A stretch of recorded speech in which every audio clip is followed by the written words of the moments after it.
And so today, let's remind ourselves about the 6 hungers, right? So the first hunger, thirst.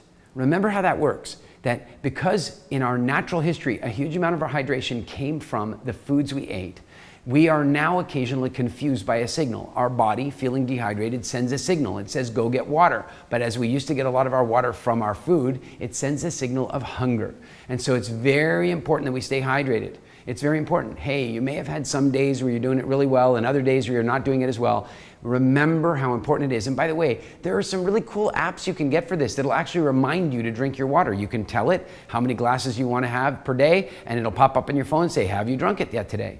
So whatever you can do to make sure you remind yourself to stay hydrated. And incidentally, if you do any travel, whenever you're getting on a plane, for the 24 hours before you get on the plane, drink even more water because that plane's really going to dry you out. So make sure that you stay hydrated to defeat the first hunger. The other hunger that you want to defeat is nutritional hunger.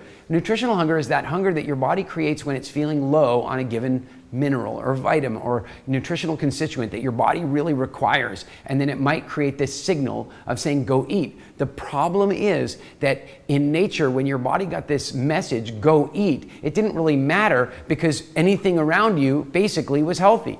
So if you got a message, go eat, you would eat, presumably satisfy the requirement, and almost anything around you was healthy. The problem now is, go eat, really? I mean, have you visited the Western world lately? The food around us is everywhere, and it's so convenient. No effort needs to be put in. And so when your body sends you that go eat command, you're in the danger zone. So how do we defeat that? We make sure that we get enough of the good stuff.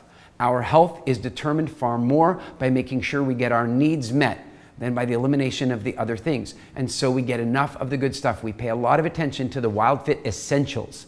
Those things are going to help you defeat nutritional hunger. We're also going to remember that low blood sugar is a form of hunger. But remember, those first 2 hungers are genuine. After that, they're almost like false hungers. Low blood sugar is not a form of hunger at all. It's a physical feeling.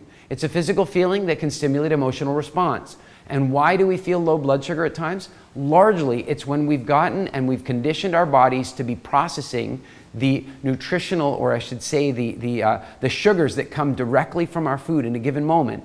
And when we've been burning that and then we rob ourselves of it, or we haven't had it for a while, boom, low blood sugar can kick in.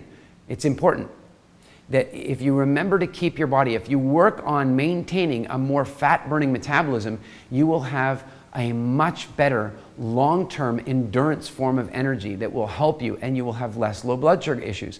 What this means is, generally, it means more energy. It means less 4 o'clock crashes. It means less moodiness. If this is an issue, it means less menstrual moodiness for those people who experience that from time to time. It also can mean a whole variety of just better sleep and better mental acuity, because at that point in time, your body is not reliant on an unreliable fuel source, which sugar is. Fat is a very reliable fuel source because you got lots of it. Even when you're thin, you got lots of it.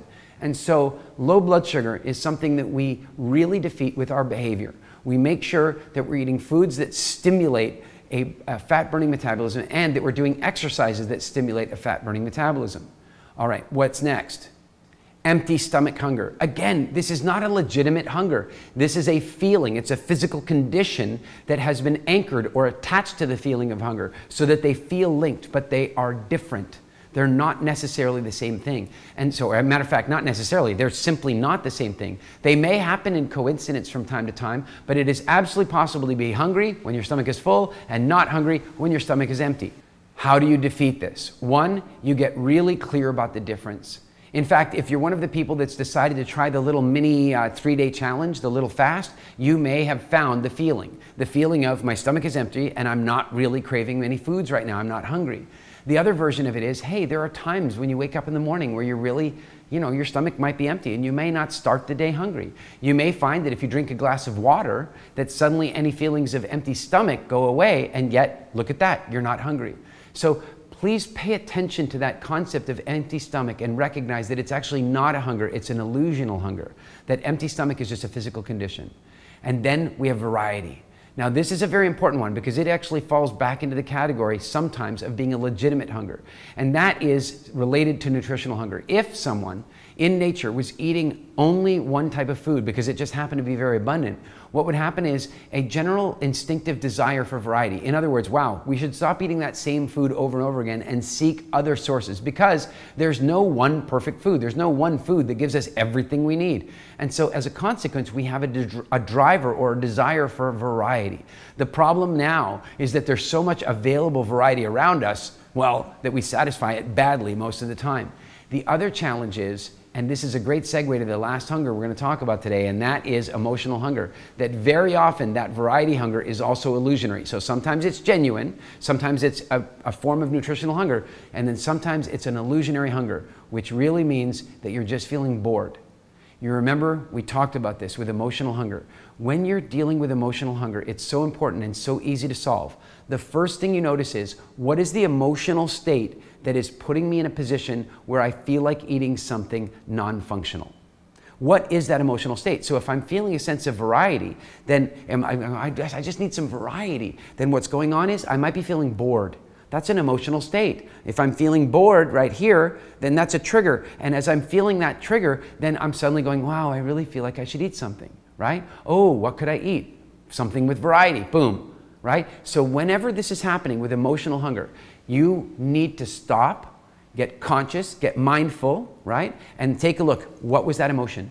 What is the emotion that I am feeling that drives me to think about eating that food? What is that emotion? And whenever you notice that emotion coming up, you know that that's a danger zone. And so you can take some steps to manage your state of mind, to change your physiology, to hang around with some different people, to do some form of entertainment, to get some work done. Whatever you need to do to satisfy that emotional requirement before you start thinking about satisfying it with food.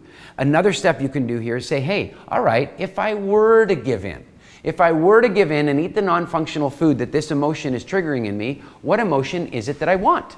Like, I'm going to eat this food because it's going to make me feel better, right? Okay, wait a second now then. What does better mean? Oh, I'm feeling a little disconnected in my life right now. I'm not feeling very loved. Oh, if I eat that chocolate chip cookie, I'm going to feel loved. Really? Really? No. But by knowing that, now you can say, all right, clearly what I'm looking for is a feeling of love. So what am I going to do? Any number of things, like calling somebody that you love and telling them how you feel, hanging out with some friends that you feel really bonded and close to, reading a book that's got the right emotional triggers in it. There's a million things that you can do to say, hey, I can access that emotion, and I don't need a chocolate chip cookie to do it. I don't need ice cream to do it. I don't even need an apple to do it. I can do it on my own. Your emotions are up to you. You control the way you feel. And if you use food to change it, here's the lie. Because you feel this emotion, the lie is that this cookie is going to make you feel this love. And the truth is that even if it does give you that feeling, it's going to be incredibly short-lived. And then all of a sudden, you're going to need another cookie.